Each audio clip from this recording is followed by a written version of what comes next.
Movie की शुरुआत में दिखाते हैं कि ARC कंपनी ने एक 3D टेक्नोलॉजी विकसित की है जिसमें एक मॉनिटर के जरिए लोग 3 डायमेंशनल वर्ल्ड को महसूस कर सकते हैं। अगले सीन में दिखाते हैं कि नेक्सिम कंपनी उस टेक्नोलॉजी की कॉपी करके उससे सुपीरियर टेक्नोलॉजी विकसित करने की कोशिश करती है और इसके लिए वे माइकल जेनिंग्स नाम के एक बंदे को हायर करते हैं और उसे 2 महीने के लिए एक कमरे में बंद कर देते हैं ताकि वह एकांत में उस टेक्नोलॉजी को विकसित कर सके। अगले सीन में दिखाते हैं कि 2 महीने बाद माइकल बाहर आता है और उसने एक रियलिस्टिक टेक्नोलॉजी विकसित कर ली होती है। सीन कट करके दिखाते हैं कि कुछ लोग माइकल को घेर कर खड़े हैं और उनमें से एक बंदा जो कि माइकल का दोस्त शॉर्टी होता है, वह कंप्यूटर के जरिए माइकल की याददाश्त मिटा रहा होता है। याददाश्त मिटाने के बाद माइकल चेक पेमेंट लेकर वहाँ से चला जाता है। अगले सीन में माइकल अपने दोस्त जिमी रेथरिक की पार्टी में जाता है जहाँ उसकी मुलाकात रेचल से होती है। रेचल जिमी के लिए काम करती है। वे दोनों बात कर रहे होते हैं कि तभी जिमी रेथरिक आ जाता है। जिमी माइकल को ऑलकॉम कंपनी के लिए एक प्रोजेक्ट कंप्लीट करने को कहता है जहां माइकल को करोड़ों रुपए मिलने वाले थे, मगर इस प्रोजेक्ट को कंप्लीट करने के लिए माइकल को लगभग 3 साल का वक्त लगने वाला था। अगले सीन में माइकल ऑलकॉम कंपनी में पहुंचता है जहां उसका सारा सामान बाहर ही रखवा लिया जाता है और कहा जाता है कि जब आप अपना पेमेंट चेक लेंगे तब यह सामान आपको वापस कर दिया जाएगा। माइकल को एक इंजेक्शन लगाया जाता है ताकि काम पूरा हो जाने के बाद एक और इंजेक्शन लगा दिया जाए और पहले और दूसरे इंजेक्शन के बीच की सारी यादें मिटा दी जाएं। अगले सीन में ऑलकॉम कंपनी में दोबारा माइकल की मुलाकात रेचल से होती है। रेथरिक माइकल से कहता है कि अगर वो वापस जाना चाहता है तो अभी वापस जा सकता है, मगर माइकल वापस नहीं जाता। माइकल को एक कमरे में बंद कर दिया जाता है। वहाँ उसे उसका काम समझाया जाता है जहाँ उसकी मुलाकात विलियम डेकर से होती है। तभी एक तेज रोशनी होती है और दिखाते हैं कि माइकल को दूसरा इंजेक्शन भी लगा दिया गया है और 3 साल पूरे हो चुके हैं। दोस्तों, यहाँ से मूवी बड़े ध्यान से देखिएगा। तो माइकल अपने घर पहुँचता है और अपना बैंक अकाउंट चेक करता है। उसके अकाउंट में $92 मिलियन के शेयर्स होते हैं। वह तुरंत अपने बैंक जाता है और अपना सामान वापस लेता है। पहला पॉज माइकल के सिग्नेचर पर होता है, दूसरा पॉज टिकट स्टैम्प पर जहाँ 5 टिकट होते हैं पर स्टैम्प 4 ही पर होता है, और तीसरा पॉज माइकल के सामान पर जो कि माइकल का सामान नहीं होता है। माइकल बैंक अकाउंट से कुछ अमाउंट निकालने की कोशिश करता है पर उसे बताया जाता है कि आपने सामान के बदले सारे शेयर्स छोड़ दिए हैं। सीन कट करके दिखाते हैं कि माइकल को FBI पकड़कर ले जाती है और उस पर गवर्नमेंट टेक्नोलॉजी को बेचने का आरोप लगाती है। FBI एजेंट्स माइकल से कहते हैं कि विलियम डेकर ने सारी खुफिया जानकारी रेथरिक को बेच दी थी, मगर हम रेथरिक को टेक्नोलॉजी का खरीदार नहीं मान सकते क्योंकि हर जगह तुम्हारे साइन है। FBI माइकल से जानकारी मांगती है। माइकल कहता है कि उसे कुछ नहीं पता और न ही वह कुछ बता सकता है क्योंकि मेरी याददाश्त मिटा दी गई है।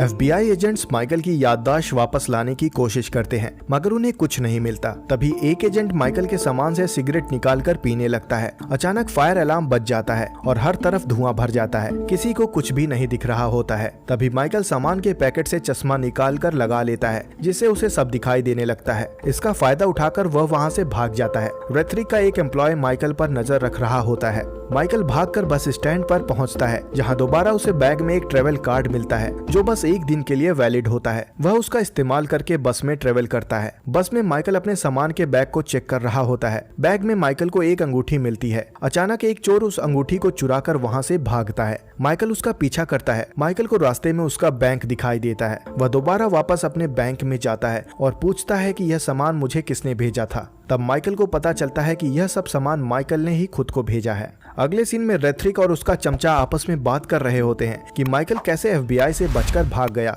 उनके मुताबिक माइकल को अब तक मर जाना चाहिए था। वे दोनों तुरंत जाकर मशीन चेक करते हैं जो माइकल ने उनके लिए बनाई थी, मगर माइकल ने उस मशीन में वायरस डाल दिया था जिसकी वजह से मशीन 3:03 पर खराब हो गई थी। रेथरिक अपने साथी से माइकल को ढूंढने के लिए कहता है। तभी दिखाते हैं कि माइकल एक होटल रूम में बैठा अपना सामान चेक कर रहा है। सामान में माइकल को एक कागज मिलता है जिसमें आगे एक कोड लिखा होता है और पीछे एक पहेली लिखी होती है कि तुम वहीं देखोगे जहां जाना मुमकिन नहीं है तो खजाना हाथ से निकल जाएगा।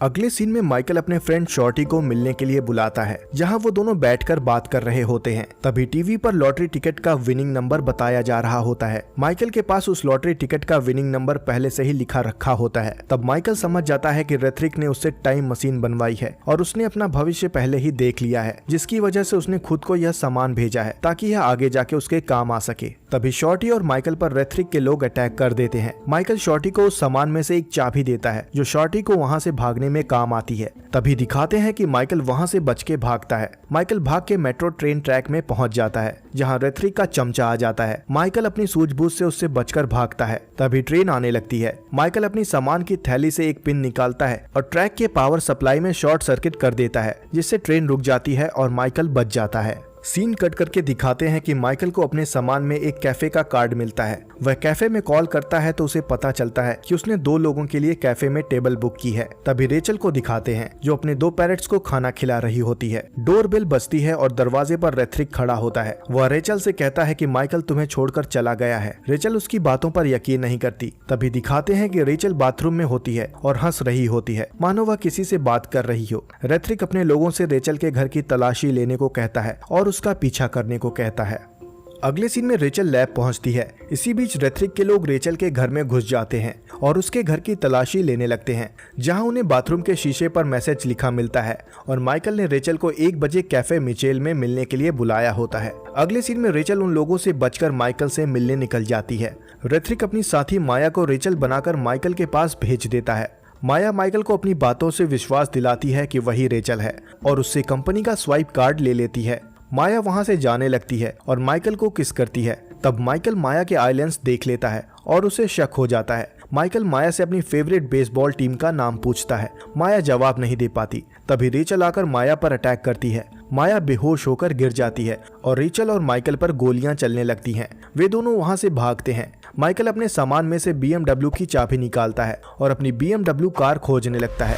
तभी दिखाते हैं कि माइकल ने भविष्य देखकर पहले ही यहाँ एक BMW बाइक पार्क कर दी थी, ताकि जब भी ऐसा सीन हो वो बाइक लेकर वहाँ से भाग सकें। अगले सीन में माइकल चमचों से बचकर भागता है। तभी अचानक जल्दी में एनवलप गिर जाता है। रेचल बाइक से उतरकर एनवलप लेने जाती है। माइकल एक मूव ऐसे चल रहा होता है जैसे उसे अगले सेकंड का पता हो। तभी FBI की टीम भी वहाँ पहुँच जाती है। माइकल उन्हें भी बेवकूफ बनाकर रेचल को लेकर वहाँ से निकल जाता है।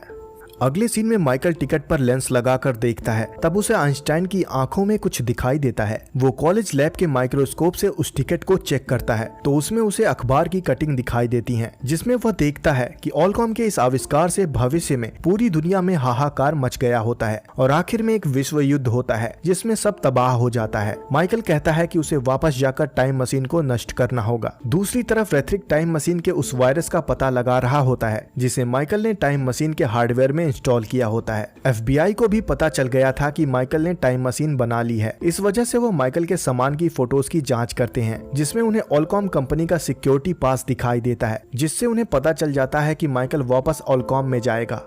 अगले सीन में दिखाते हैं कि माइकल और रेचल ऑलकॉम कंपनी पहुंच जाते हैं। माइकल सिक्योरिटी पास का इस्तेमाल करके अंदर जाता है। माइकल टाइम मशीन तक पहुंच जाता है और अंदर से लैब के दरवाजे को खराब कर देता है ताकि कोई अंदर ना आ सके। माइकल आखिरी बार भविष्य देखने की सोचता है और जैसे ही वह भविष्य देखने लगता है उसे भी एरर दिखाई देता है। तब उसे याद आ जाता है कि उसने मशीन में वायरस इंस्टॉल किया था। आखिर में वह एक पजल के जरिए पता लगाता है कि उसने वायरस कहाँ इंस्टॉल किया है और उस वायरस को निकाल कर दोबारा भविष्य देखता है। जहाँ लैब का सीन दिखाते हैं जहां माइकल को कोई शूट करता है और उसे गोली लग जाती है। तब तक रेथरिक और उसके लोग लैब का दरवाजा तोड़कर अंदर आ जाते हैं। रेचल और माइकल वहां से बचकर भागते हैं। जाने से पहले माइकल लैब में मौजूद लिक्विड हाइड्रोजन में अपना आखिरी सामान एक बुलेट लगा देता है और वहां से निकल जाता है। तभी रेथरिक के लोग दोनों पर गोलियां चलाने लगते हैं। रेथरिक भी भविष्य देख लेता है और जान जाता है कि माइकल की मौत गोली लगने से होगी। आखिरकार वह पला जाता है जब माइकल को गोली लगने वाली होती है। माइकल देखता है कि रेथरिक के लोग रेचल को पकड़कर ले आए हैं। रेथरिक जैसे ही माइकल को शूट करने वाला होता है उसी समय एक FBI एजेंट पीछे से उन्हें शूट करता है। माइकल भविष्य देख चुका होता है, इसलिए उसने अपनी वॉच में अलार्म लगा लिया होता है। जैसे ही वो अलार्म बजता है माइकल अपनी जगह से हट जाता है और गोली रेथरिक को लग जाती है और वो मर जाता है। माइकल अपनी वॉच वहीं छोड़ देता है ताकि सबको लगे कि वह मर गया है। अगले सीन में माइकल और रेचल शॉर्टी की नर्सरी में होते हैं। तभी शॉर्टी रेचल के पंछियों को लेकर आ जाता है। उन्हें देखकर माइकल को वो पहेली याद आ जाती है जो लॉटरी कोड के पीछे लिखी थी। माइकल पंछियों के पिंजरे के नीचे देखता है तो उसे $90 मिलियन का लॉटरी जैकपॉट मिल जाता है और दोस्तों यहीं पे मूवी की हैप्पी एंडिंग हो जाती है। तो दोस्तों अगर आपको ये मूवी और वीडियो अच्छा लगा है तो वीडियो को लाइक करें, शेयर करें और दोस्तों चैनल को जरूर सब्सक्राइब कर लें ताकि आगे आने वाले वीडियो के सारे नोटिफिकेशन आपको मिल सकें।